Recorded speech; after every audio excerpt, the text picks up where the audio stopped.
Okay, I'm recording this video after close of trade Tuesday, 1st of June 2010. We had the Memorial Day weekend markets. Most of the markets were shut on Monday.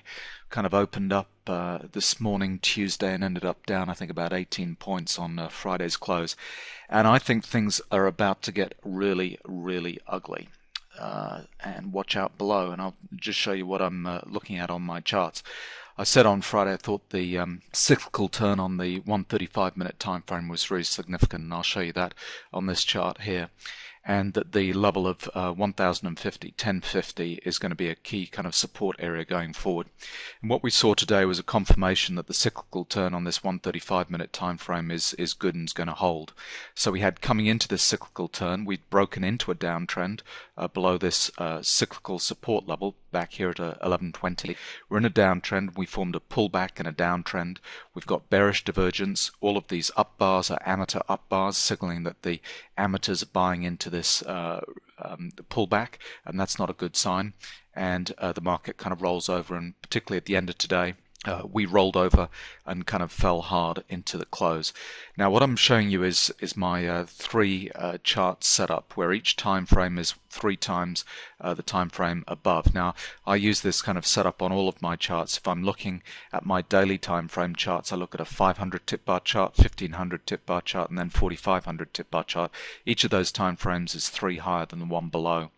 And then if I'm looking at a stock trading chart, I'll look at something like a daily, a weekly, and a monthly chart. And the relationship between daily and weekly data is not exactly 3. It's 5 instead of 3, but it's kind of convenient in terms of understanding the different time frames. In this particular setup here, what I've got is a 135-minute chart, a daily chart, and a weekly chart. So 135 times 3 is 405. There are 405 minutes in an Emini day trading session.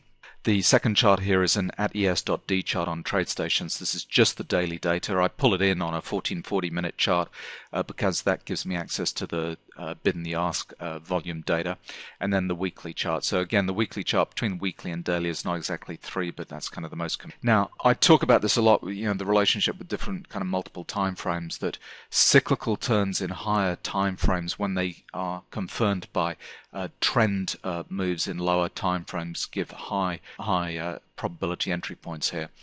And this is an important point. A trend move in a lower time frame is equivalent to a cycle move in a higher time frame, and that's why oscillators are good and bad. I don't like oscillators on shorter time frames.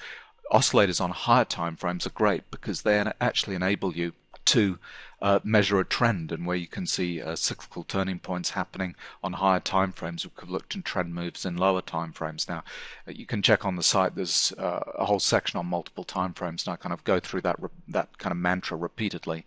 Anyway, here's our 135-minute chart. We're in a downtrend. We're looking for an end of trend warning signal on this, which we'll get on the cross on the 135-minute chart, but we're a ways from that.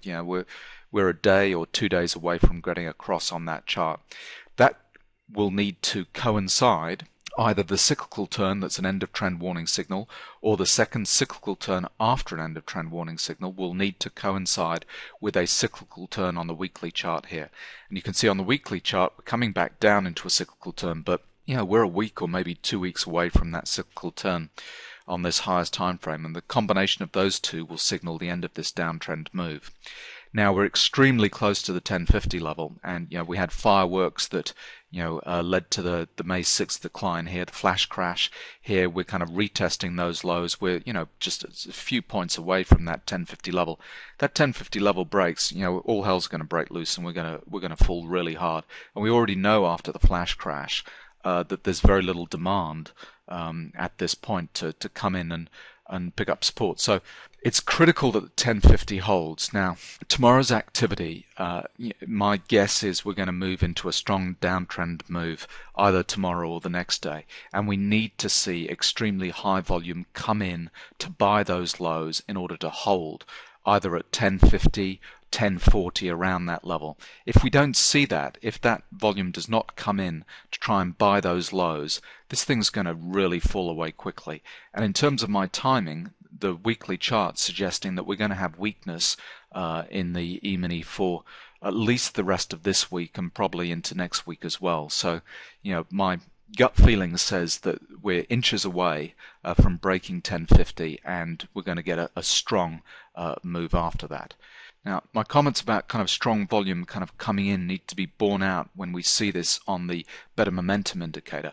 You can see here, first of all, on the weekly chart, better momentum indicator, we had, coming into these highs at this point. I talked about this the other day. We had all these divergence points on these weekly charts showing that there was a high being made here, lack of demand. We kind of pushed back, kind of overshot those levels, and had all this exhaustion kind of buying activity at those highs. The market kind of sold off. Now, we've got here on better momentum, this point here at the end of close of trade last week. We've got this point lower than this point, so we're not even close to making bullish divergence points. So although we're still at these 1050 lows, kind of making similar lows at these levels, in terms of the selling activity, we have more selling activity than we saw the last time around at these lows. So this is back in February. So we need to start to see a bullish divergence pattern kind of showing on these weekly time frames for that low to be kind of confirmed once we got that cyclical turn. You can see here on the daily chart, that the maximum kind of selling that we got using the better momentum indicator was actually at the beginning of this downtrend move. So you can see when I put that vertical marker on there, that's signaling at this point here, this is where the extreme kind of selling actually took place. It didn't take place on the flash crash. We've been seeing exhaustion, bullish divergence patterns on the daily chart at this point here, but we've not seen exhaustion volume on the downside. Now, over the weekend, I was doing some looking back at different charts to just get my ideas straight about this. We need to see exhaustion selling at the end of moves. The beginning of moves, 50% of the time, start with a strong sell or down exhaustion volume, and that signals the beginning of a move. Most moves, 70-80% of the moves, end with an exhaustion signal here on better momentum. So the fact that this signal has just been at the beginning of this move and we're seeing bullish divergence from there, we need to be seeing one of these selling exhaustion signals at the end of this move, and we've not seen that yet. So I'm expecting a huge kind of flurry of selling activity sometime tomorrow or the next day in order to start signaling that we've got an end in sight, that all the sellers have sold in order to see a reversal at this point. But just going back to this chart here on the weekly time frame, again we're 10 days away from some kind of cross on this weekly time frame.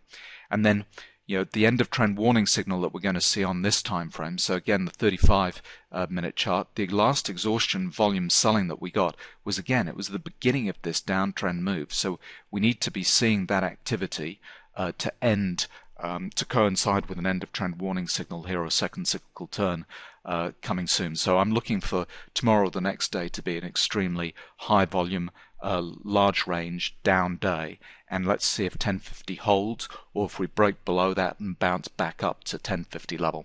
Just as a last point, just looking at my highest time frame tick bar chart, this is the 40,500 tick bar chart. Just on this, the last kind of exhaustion buying signals that we had on better momentum kind of signaled these two tops here. So first of all, we kind of topped out here with this signal here and then had bearish divergence at this point here. We've also topped out this last time back at 1100. We had bearish divergence after that. Today's activity, you can see we came into a cyclical turning point just above 1090. And the amount of buying that we had here was less than we had kind of previously, and the market kind of took off to the downside. Now, we've had a little bit of professional buying at the end of today, but look at this, in terms of exhaustion selling, we've not seen exhaustion selling on these time frames, and it needs to be of a similar level, this kind of 80,000 on the better momentum indicator. We're down at 65,000 here.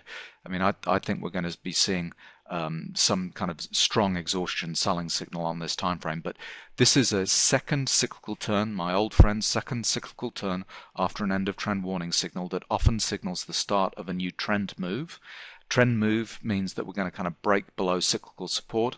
I think on this time frame we've got a cyclical turn happening shortly, so we're going to be putting in some kind of cyclical turn on this time frame that signals a support. My guess is that support will then just be initial support, maybe kind of early tomorrow, and that after that we're going to see a break below that cyclical support into a strong downtrend move, and then this will be the next swing into a downtrend. the key levels down here at 1050 and 1045, 1040, these kind of levels, and if they get broken, we're going to see a very strong move to the downside. So